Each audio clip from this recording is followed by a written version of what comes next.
Liewe vriende, goeiedag.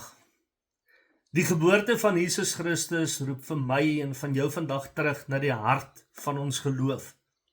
Dit herinner ons dat God nie net op 'n afstand staan en kyk nie, maar dat hy intree en dat hy red, dat hy herstel.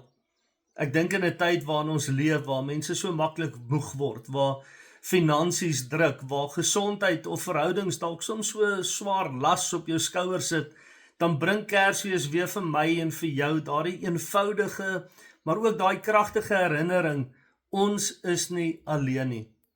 Ons weet dit tog, dat die naam Immanuel beteken, God is met jou, God is met my, God is met ons. Hy is met jou, daar waar jy nou is. Hy is met jou in hierdie seisoen van jou lewe. Hy is met jou in elke asemteug van hierdie dag.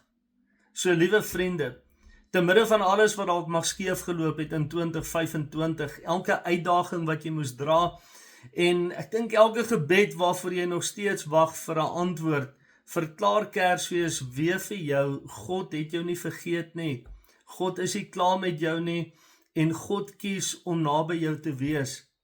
En soos ons nou hierdie nuwe jaar binne stap, dra ons ook daardie selfde lig van Christus saam met ons.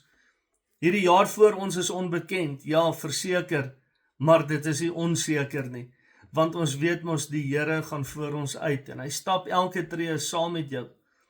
So mag 2025 vir jou en vir jou gesin 'n jaar wees van nuwe moed. Mag dit 'n jaar wees van vars genade, van God-geleide groei, en mag jy sy stem duideliker hoor in hierdie jaar wat kom. Mag jy sy vrede dieper beleef, en mag jy sy leiding met groter vertroue volg. Onthou, hy wat jou lei, sal jou nie los nie.